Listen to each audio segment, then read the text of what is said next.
October 29th, 2021. The city of Sacramento glows under Halloween lights, laughter music, and colorful costumes filling every corner. Among the crowd, Leilani Marie Bochamp, 19 years old, shines like a young crescent moon. Bright, kind, full of life, she had everything ahead of her: a loving family, a college dream, and a future waiting to unfold. But just 24 hours later, that light would be gone. Along Corral de Tierra Road in quiet Monterey County, a passerby spotted something strange in the weeds off the hillside. When deputies arrived, they found Leilani's body wrapped tightly in a blanket. That night, she had left a Halloween party with two friends, men she trusted, both active-duty airmen from Travis Air Force Base. They told her they'd take her home. Instead, they drove her to a small house on Cascade Lane, Fairfield, a place she'd been before, a place that would become her final stop.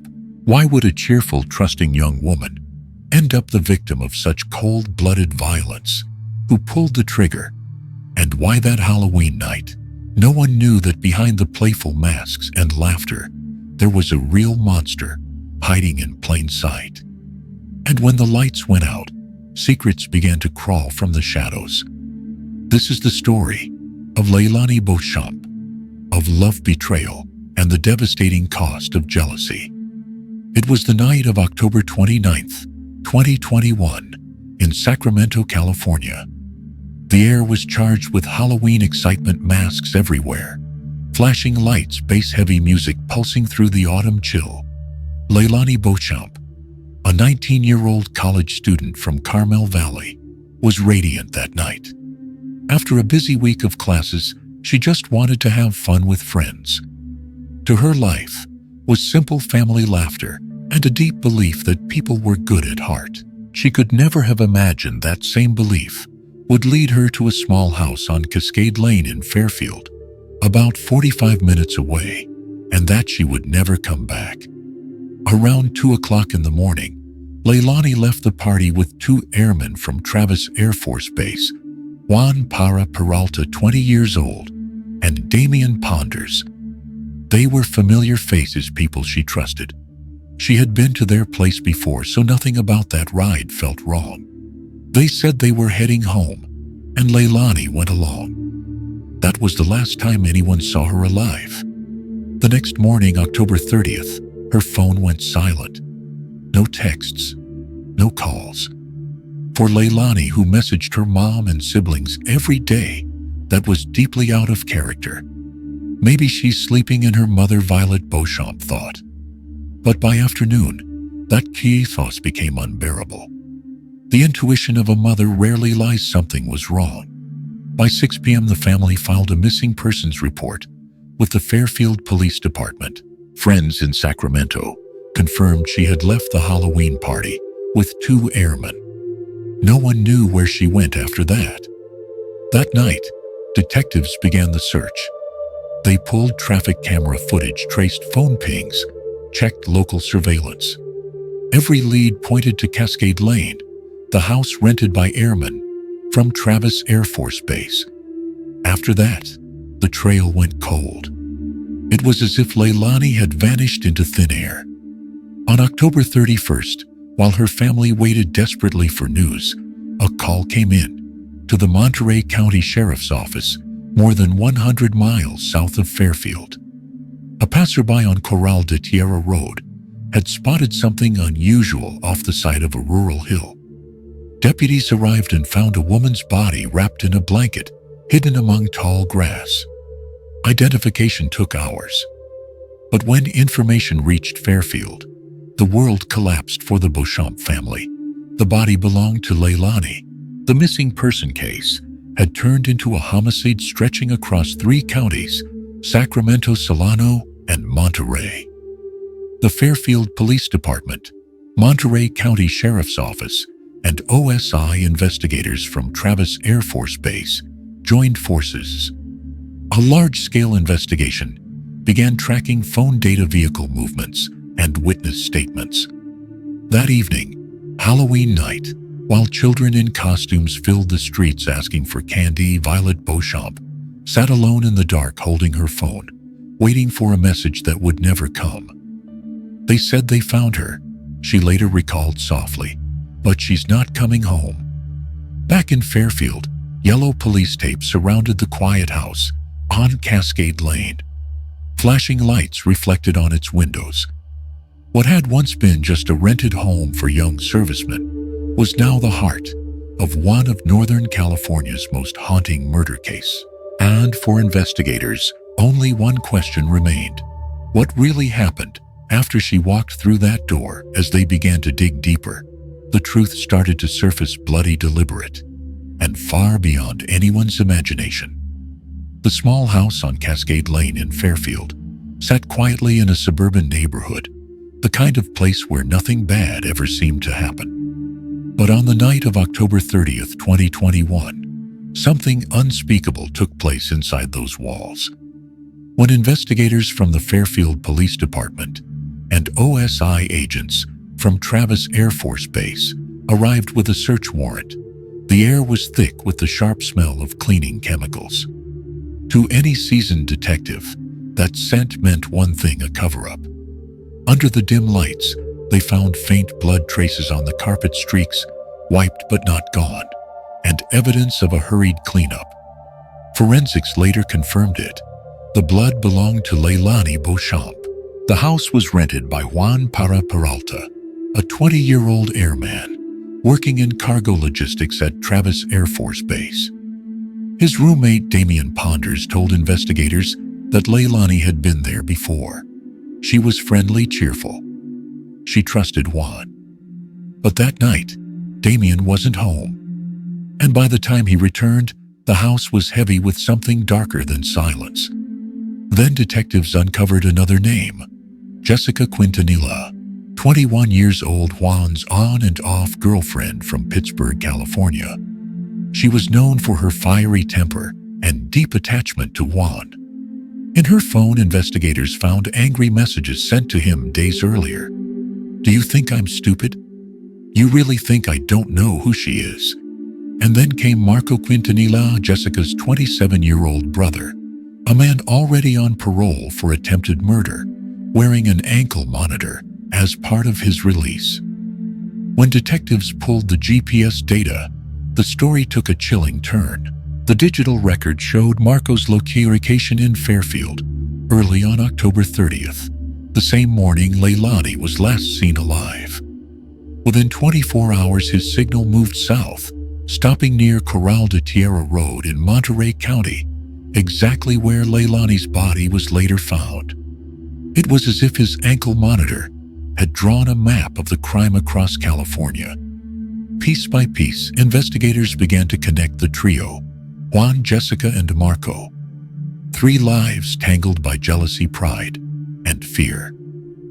Juan, the quiet soldier too weak to confront the chaos he'd created. Jessica, the jealous lover whose emotions spiraled into violence. Marco, the protective brother who turned loyalty into complicity.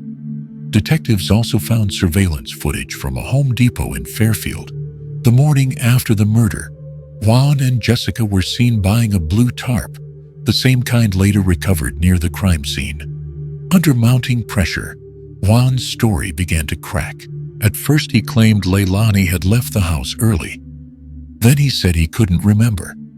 But when confronted with the evidence, the blood, the tarp, the Jeep's data, he finally broke. "I didn't kill her," he whispered. "It was Jessica. She pulled the trigger. I just didn't stop her." Psychologists call that moral paralysis, when fear and guilt freeze a person between conscience and survival. On the evening of November 1st, 2021, Fairfield police and Travis OSI agents moved in. Jessica and Marco were arrested at their home in Pittsburgh. The red and blue lights flashed across their front yard as officers led them away in handcuffs. Their mother wept from the doorway. Halloween had ended. The costumes were gone. But for the people inside that house on Cascade Lane, the masks had just begun to fall. Because now the investigators knew who was in the room, They just needed to uncover what exactly happened when the gun went off. According to Juan Parra Peralta's testimony in court, the morning of October 30th, 2021 began quietly. After leaving the party in Sacramento, he and Leilani Bochamp went back to the house on Cascade Lane. They talked for a while, played some music, and eventually lay down to rest. For Leilani, it was a moment of comfort. She was among friends she trusted. She couldn't have known that someone was already on her way there, driven by rage and heartbreak. That person was Jessica Quintanilla, Juan's girlfriend. Their relationship had been falling apart for weeks, filled with arguments and jealousy. Earlier that month, Jessica had texted him, "If you lie to me again, I'll find out myself." That promise would soon turn deadly. Around 3 a.m., the front door opened. The sound of footsteps echoed down the hallway. Juan woke up and froze. Jessica was standing at the bedroom door, eyes locked on the bed, where he and Leilani lay together. In that instant, something inside her snapped. She turned away, but only for a moment. 30 seconds later, she came back holding a semi-automatic handgun.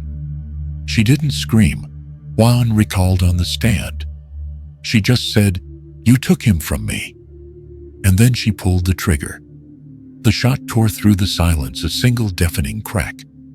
The bullet entered the left side of Leilani's head and exited on the right, as confirmed later by Dr. Arnold Joselan, the forensic pathologist who performed the autopsy. Death was instant. For a moment, time seemed to stop. Juan stood paralyzed, unable to process what had just happened. Jessica turned to him, trembling, but focused, and hissed, "If you tell anyone, I'll kill you too. Help me." In criminal psychology, this is known as the second stage of jealous rage, when the emotional storm gives way to calculated control. Jessica's mind had already shifted from panic to survival. Under threat, Juan obeyed. They wrapped Leilani's body in a blanket, tried to clean the blood, and early that morning went to Home Depot, where security cameras caught them buying a blue tarp. No one at the store could have guessed that they were preparing to hide a corpse. That afternoon, Jessica's car headed south. Marco Quintanilla, her older brother, joined them. He was already under supervision with an ankle monitor, a device that would later betray him. The GPS data placed Marco in Fairfield that morning and near Corral de Tierra Road in Monterey County the next day, exactly where Leilani's body was found. When investigators asked Juan why he hadn't gone to the police, he lowered his head and said quietly, "I was scared. She said she'd shoot me next. I thought if I stayed quiet, it would all go away." But guilt doesn't disappear. It festers. Psychologists later described Jessica as a textbook case of possessive jealousy, a person who confuses love with ownership, and when that ownership feels threatened, reacts with lethal intent. To her, Leilani wasn't a person, she was competition. The gunshot wasn't a spontaneous reaction. It was a twisted declaration of control. When police searched the Cascade Lane home, they found blood traces, a bullet fragment, and Jessica's fingerprints on the weapon. Everything fit together like pieces of a nightmare. That night, Fairfield went still. The house on Cascade Lane sat under the cold glow of streetlights, a valiant witness to what jealousy can do when love turns into obsession. From that single gunshot, 3 lives were destroyed, and none of them would ever be the same again. Almost 3 years after the killing, when the headlines had faded and time had dulled the shock, the Solano County Superior Court courtroom number 3 reopened old wounds.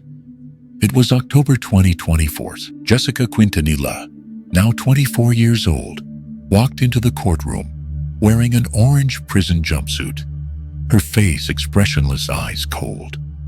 On the other side sat Violet Bochamp, clutching a framed photo of her daughter Leilani, as if holding on to the only piece of her left.